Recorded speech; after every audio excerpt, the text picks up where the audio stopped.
새로운 한 주가 또 시작이 됐습니다. 인사를 드려보고 있는 크립토 마토. 그런데 오늘 영상에서는 정보가 정말 없습니다. 영상을 만들지 말까 싶을 정도로 정보가 없었는데 비트코인 ETF 이후에 지금 약간 좀 소강 상태가 진행이 되고 있죠. 장 같은 경우도 주말 동안에 알트코인들 반등을 좀 해줄 수 있으면 좋지 않겠느냐라는 바람을 가져봤었는데 이 개뿔 굉장히 지루한 장이 이어졌었습니다. 물론 순환 펌핑이 온 알트코인들 있긴 했었습니다만은 전체적으로는 질질 늘어지기만 했었던 주말. 과연 이번 주에는 어떨 것인가? ETF 승인 이후에 후끈 달아올랐었던 열기가 좀 너무 빨리 식는 것은 아닌가? 라는 생각이 드는데 일단 지켜보도록 하겠습니다. 자, 일단 오늘 영상 정보는 많이 없습니다. 빠르게 잠깐씩만 살펴보도록 할 텐데요. 자, 일단 ETF 후에는 뭐가 있습니까? 앞으로 3달 후에 반감기가 예상이 되고 있습니다. 비트코인 반감기. 채굴자들 같은 경우 반감기 이후에도 계속해서 채굴을 통해서 수익을 얻기 위해서는 비트코인 가격이 높은 상태를 유지를 해줘야 된다고 하는데요. 채굴자들이 평균적으로다가 비트코인 한 개 채굴하는데 드는 비용 같은 경우는 반감기 이후에 37,856달러 정도가 될 것이라는 예상이 나오고 있습니다. 비트코인이 4만 달러 이상에서 유지를 해줘야 대부분의 채굴자들이 살아남을 수 있을 것이다 라는 것이죠. 자, 비트코인의 추가적인 조정을 예상하고 있는 사람들의 숫자 또한 늘어나고 있습니다. 바로 분석 보도록 하겠는데 레몬 분석가 같은 경우는 비트코인이 약간의 반등을 해줄 수는 있겠지만 결국은 4만 달러까지 떨어지게 되면서 이전에 있었던 긴 꼬리 있죠. 이거를 채우게 될 것이다 라는 예측을 남겼습니다. 약간의 반등 후 추가적인 하락 4만 달러까지. 닥터 프라핏 분석가 같은 경우도 마찬가지인데요. 비트코인이 지금 자리부터 약간 반등할 수는 있겠지만은 결국 역시 번지대가 되면서 더욱더 큰 하락과 함께 38,000달러, 39,000달러 선까지 밀리게 될 수 있을 것이다 라고 이야기를 했습니다.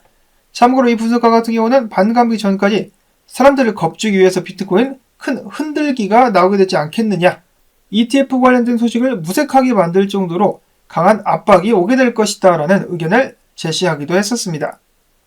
자, 그 다음으로 크립토 랏 분석가 역시 마찬가지 의견입니다. 약간의 반등 후에 떨어지게 되면서 41,000달러대 수준까지 가격이 하락하게 될 것. 자, 그 다음에 약간의 반대 의견을 가지고 있는 크립토 뉴보 분석가 같은 경우는 이렇게 이야기를 하고 있습니다. 이런 식으로 살짝 떨어지면서 반등하지 않고 먼저 떨어지면서 42,000달러짜리를 터치한 후에 위에 있는 유동성 및 숏쟁이들 대가리를 깨기 위해서 비트코인이 올라갈 것이다. 35,000달러 상단까지 올라가가지고 숏자리들을 정리하게 될 것이다 라는 예측을 남겼습니다. 개인적으로는 이렇게 될 수 있으면 좋겠습니다. 이렇게 돼야 이더리움이 기다렸었던 상승을 이어갈 수가 있겠죠. 알트코인 반등들도 마찬가지고요. 다음으로 애쉬 분석가 같은 경우는 비트코인 차트상에서 이런 식으로다가 헤드앤숄더가 그려진 후에 큰 폭락이 나올 것이다 라고 이야기를 했는데 이것은 바로 뒤집어진 차트. 비트코인 조정이 반감기 전까지 32,000달러 수준까지도 나오게 될 수 있겠지만은 그 이후에 다시 한번 상승하게 되면서 대폭발, 반감기 후에 엄청난 상승이 나오게 될 수 있을 것이다. 금 ETF가 승인되고 나서 가격이 많이 올랐다시피 비트코인 같은 경우도 2025년까지 해가지고 큰 가격 상승을 이어갈 수 있을 것이다 라는 예측을 남긴 것이죠.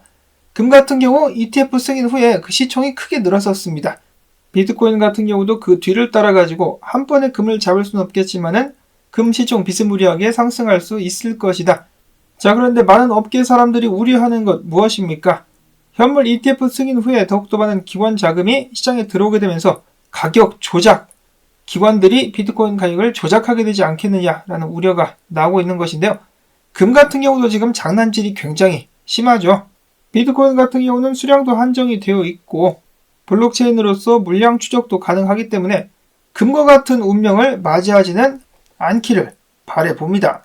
그 외에는 체인링크가 지금 좀 선전을 해주고 있는 가운데 솔라나 같은 경우도 다시 한번 발동을 걸고 있다는 차트 분석들이 몇 가지가 있었습니다. 첫 번째로 보시면은 솔라나가 지지 구간을 이탈했다가 다시 한번 올라오고 있는 상황 속에서 해당 자리를 지켜주게 된다면 추가적인 상승 이어질 수 있을 것이다. 단기적인 목표가 같은 경우는 기술적으로다가 145달러까지도 볼 수가 있겠는데 문제는 역시나 비트코인이 어느 정도 받쳐줘야만 되겠죠. 비트코인이 반등을 좀 해준다라면은 그제서야 알트코인들 좀 힘을 내줄 수가 있겠습니다. 비트코인 같은 경우 저번 불장으로부터 0.618짜리까지 되돌림 파동이 나왔었기 때문에 비트코인만 가면 쓰나 이더리움도 그 뒤를 이어서 0.618짜리까지 한번 상승을 해줄 수 있지 않겠느냐, 3,250달러 이상까지 한번 쏴줄 수 있지 않겠느냐.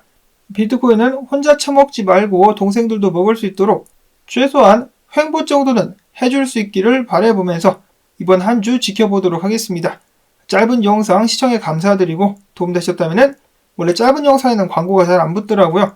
그래도 광고가 나온다면 시청료 부탁을 드리면서 저는 다음에 또 새로운 소식 가지고 인사를 드리도록 하겠습니다. 힘찬 하루 시작하실 수 있기를 바랍니다.